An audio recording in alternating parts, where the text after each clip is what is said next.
Have you ever thought that epilepsy is just about dramatic convulsive seizures? Well, that's one of the most common misconceptions.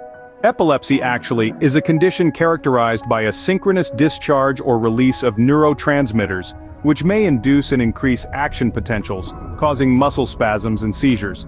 So, epilepsy is much more diverse and complex than just dramatic seizures. Let's debunk this myth and others, while also shedding light on the intricate differences between convulsions, seizures, and epilepsy. Convulsions, seizures, and epilepsy. These three terms often get used interchangeably, yet they each have distinct meanings. A convulsion refers to a sudden, violent, irregular movement of the body, caused by involuntary contractions of muscles. It can happen as a result of many different health conditions, not just epilepsy. A seizure, on the other hand, is a sudden surge of electrical activity in the brain. It's like an electrical storm in your head. This surge can cause a variety of symptoms, including convulsions, but also less obvious symptoms like blank staring, lip smacking, or sudden feelings of fear. Now, epilepsy is a chronic disorder characterized by recurrent seizures that are unprovoked by any immediate known cause. In essence, if you have 2 or more unprovoked seizures, you have epilepsy. Now that we've understood the differences between convulsions, seizures, and epilepsy, let's delve into the causes, symptoms, and diagnosis of epilepsy. Epilepsy can be caused by a variety of factors. Some people may have a genetic influence that makes them more susceptible to seizures. Head trauma, such as from a car accident or during birth, can also lead to epilepsy. Brain conditions, including brain tumors or strokes, are significant causes.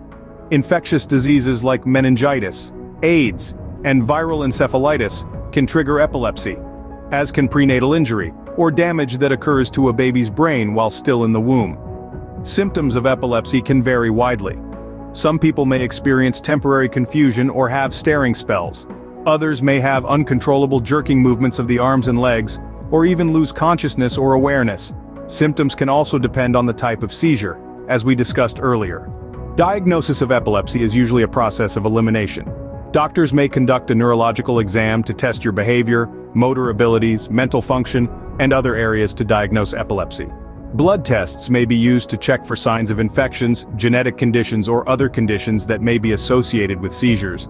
Doctors may also conduct an electroencephalogram or EEG, which can reveal spikes in brainwaves that suggest epilepsy. Other tests can include a high-density EEG, which provides a more detailed look at your brainwaves, a computerized tomography (CT) scan to reveal abnormalities that might be causing seizures, a magnetic resonance imaging (MRI) to visualize lesions or abnormalities, a functional MRI (fMRI) to map brain activity, a positron emission tomography (PET) scan to view the brain's activities, or a single photon emission computerized tomography (SPECT) to visualize blood flow activity during seizures. Understanding the causes and symptoms can help in the early diagnosis and treatment of epilepsy. In the next segment, we'll explore some specific types of seizures and syndromes associated with epilepsy. A critical concept in understanding epilepsy is the formation of an epileptic focus, a specific location in the brain where these seizures start. Much like the eye of a storm, this is the epicenter of the epileptic activity. Seizures can be classified as either generalized, originating from both sides of the brain, or partial, emerging from one specific area. In terms of generalized seizures, they include tonic-clonic and absent seizures.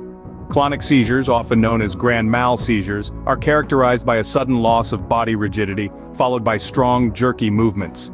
Absent seizures, also referred to as petit mal seizures, are more subtle. They may involve brief lapses of consciousness where the person may appear to be staring into space for a few seconds. On the other hand, partial seizures are divided into categories such as psychomotor epilepsy and Jackson epilepsy. Psychomotor epilepsy, also known as temporal lobe epilepsy, can cause strange sensations, including experiencing unusual smells or feeling a sense of fear. Jackson epilepsy is typically characterized by a sudden jerking movement in a specific part of the body. This type of seizure often starts in the hand and can gradually spread to incorporate a larger area.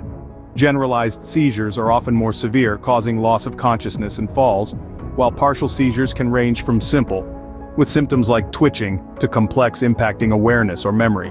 One of the severe forms of epilepsy is Lennox-Gastaut Syndrome, a rare and severe form of childhood-onset epilepsy. It's characterized by multiple types of seizures and cognitive decline. Another serious condition is status epilepticus, A single seizure lasting more than 5 minutes or 2 or more seizures within a 5-minute period, without the person returning to normal between them. This is a medical emergency and requires immediate treatment. Speaking of treatment, various drugs can help control epilepsy. These include older medications like phenobarbital and newer ones like levetiracetam. Each drug has its own potential side effects, ranging from dizziness and fatigue to more severe effects like depression or skin rashes. In summary, epilepsy is a complex condition with diverse symptoms and types. It's not just about convulsions but involves a range of symptoms caused by abnormal electrical activity in the brain. Understanding the difference between convulsions, seizures, and epilepsy is crucial, as is recognizing severe forms like Lennox-Gastaut Syndrome and status epilepticus. Remember, treatment is available, but it's essential to be aware of potential side effects. Whether you're a medical student or someone interested in understanding more about this condition, remember, knowledge is the first step towards empathy and understanding. Before we wrap up, we'd like to remind you that your support is crucial for us to continue providing quality content.